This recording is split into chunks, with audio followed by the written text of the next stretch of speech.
KY60C channel presented Rahul का school tour part 1।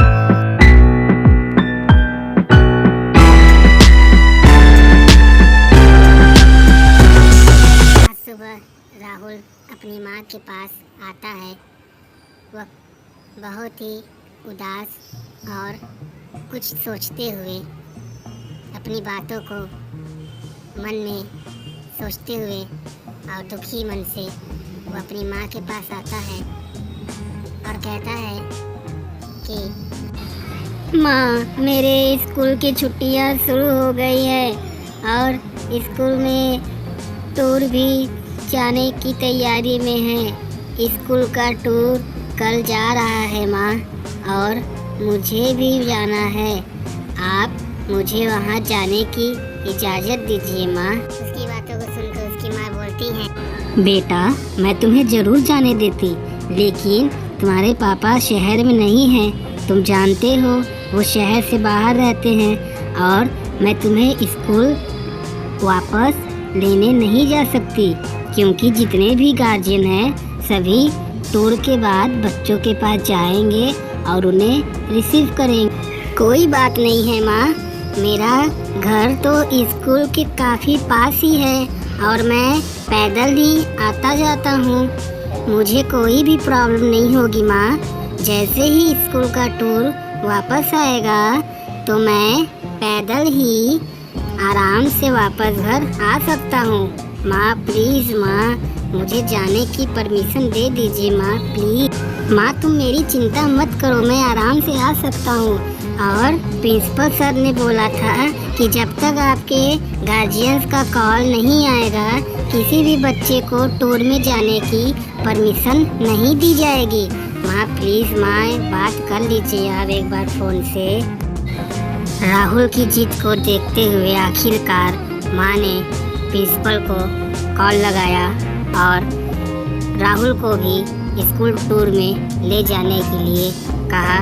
Principal ने भी उनकी माँ की बात मानी और राहुल का जाना तय हो गया। बेटा, मैंने प्रिंसिपल सर से बात की है, उन्होंने आपको ले जाने की परमिशन दे दी है। लेकिन ध्यान रखना राहुल कि रास्ते में किसी भी बच्चे से किसी भी प्रकार से झगड़ा नहीं करना है, और जो भी लंच मैं आपको बना के दूंगी उसे टाइम टू टाइम खा लेना है। और आते समय बेटा, रास्ते में जो जंगल पड़ता है उस जंगल से थोड़ा जल्दी ही निकल कर आना। क्योंकि अब शाम हो गई और राहुल शाम के बाद घूमने खेलने के बाद सो गया और उसे अपना स्कूल ही सपने में दिखाई दिया, जहाँ वो स्कूल में जा रहा है और जल्दी से जल्दी वह टूर में पहुँचे और टूर का आनंद ले। लेकिन यह राहुल का सपना है। अगले दिन सुबह कक्षा अध्यापक ने सभी बच्चों को बताया कि वह टूर में किस प्रकार से किन नियमों का पालन करते हुए चलेंगे। क्योंकि बच्चों का टूर है तो बच्चों को कुछ निर्देशों का पालन कराना अति आवश्यक है।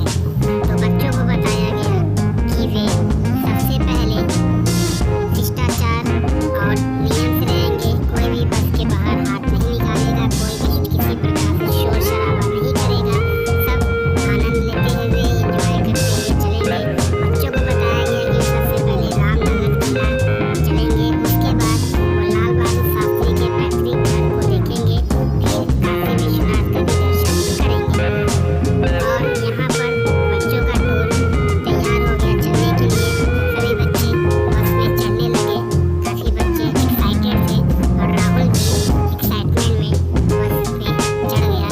स्कूल का टूर तैयार होता है और बच्चों का टूर चलने में रामनगर पहुंच गया, जहां पे बच्चे उतरते हैं। और वहां की अध्यापिका बच्चों के साथ जो थी, उन्होंने बताया बच्चों को कि वे रामनगर किला में अब चलेंगे और बारी बारी से वहां की सभी चीज़ों का आनंद लेंगे। राहुल सबसे पहले रामनगर किले में गया। किले की भव्यता और इतना बड़े किले को देखकर, उसके बृहद आकार को राहुल काफ़ी आश्चर्यचकित हुआ। वह घूमते हुए टहलते हुए किले के चारों ओर देखता रहा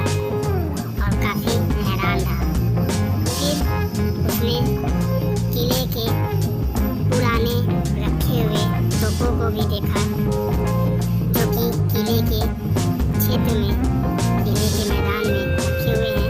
उसके बाद राजा के पुराने रथ को, पुराने वाहन को, जो कि वहाँ के संग्रहालय में रखे हुए हैं, राहुल ने उन सभी को देखा।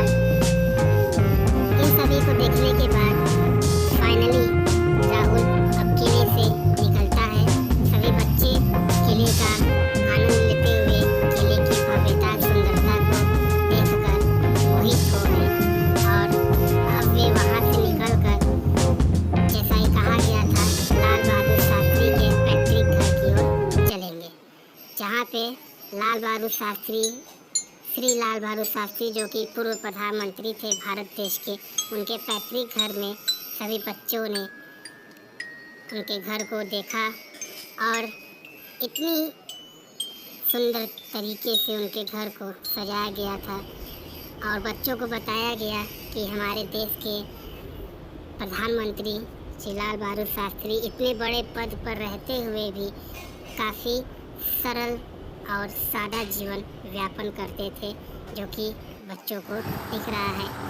उसके बाद बच्चे वाराणसी रेलवे स्टेशन पर पहुँचते, जहाँ बच्चों को रेलवे स्टेशन दिखाया गया। फिर काशी हिंदू विश्वविद्यालय, जिसे BHU भी कहते हैं, जो कि काफ़ी बड़े क्षेत्र में है, इसका भी एंजॉय, इसकी भी भव्यता को बच्चों ने देखा। उसके बाद बच्चों सभी वाराणसी के काशी विश्वनाथ बाबा मंदिर में गए और वहाँ पे काफ़ी भीड़ थी, तो राहुल भी उस भीड़ में लाइन लगाते हुए दर्शन करने के लिए मंदिर में गया और मंदिर काफ़ी बड़े में था, जिसे देखकर राहुल, उसके मित्र काफ़ी एक्साइटेड, काफ़ी खुश हुए। इसके बाद जब लाइन में लगते हुए राहुल अंदर गया और अंदर श्री विश्वनाथ बाबा, काशी विश्वनाथ बाबा का दर्शन किया। अब बच्चे काफ़ी थक गए थे, तो वे एक अच्छे रेस्टोरेंट में जाते हैं अपने अध्यापक के साथ और वहाँ पे वहाँ का शेफ उनके लिए एक डिलीशियस नाश्ता तैयार करता है, जहाँ पे वो सारे व्यंजन का आनंद लेते हैं और बच्चे अब वापस अपने स्कूल की ओर आते हैं, जहाँ पर सभी बच्चों के गार्जियन बच्चों को लेने के लिए आ जाते हैं। लेकिन राहुल की मम्मी नहीं आ सकती, तो राहुल को अकेले ही वापस घर जाना था। यहाँ राहुल अकेले वापस घर आ रहा है। रास्ते में चलते चलते शाम हो गई थी और वह धीरे धीरे पैदल ही अपने घर को आ रहा था, क्योंकि रास्ते में अभी एक जंगल भी पड़ना बाकी है और राहुल यही सोच रहा है कि ऐसा ना हो जंगल में पहुँचते पहुँचते काफ़ी देर हो जाए, रात हो जाए।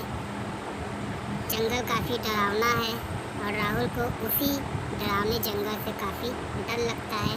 सहमे हुए कदमों से राहुल जंगल की ओर बढ़ता है।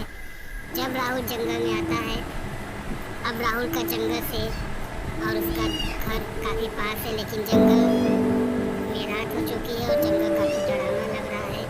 राहुल डरे हुए सहमे कदमों से धीरे धीरे अपने घर की ओर बढ़ रहा है। राहुल को नहीं पता था, लेकिन जैसा कि रात हो चुका है और रात में जंगल में काफ़ी डरावनी चीज़ें होती हैं। राहुल के साथ एक चुड़ैल भी राहुल का पीछा करने लगी और राहुल के साथ साथ वह भी आने लगी। राहुल को नहीं पता था कि एक चुड़ैल उसके साथ आ रही है। धीरे धीरे जैसे जैसे राहुल बढ़ता गया, वैसे वैसे चुड़ैल भी राहुल के साथ आती रही। राहुल को नहीं पता कि वह कैसे अपने घर पहुँचे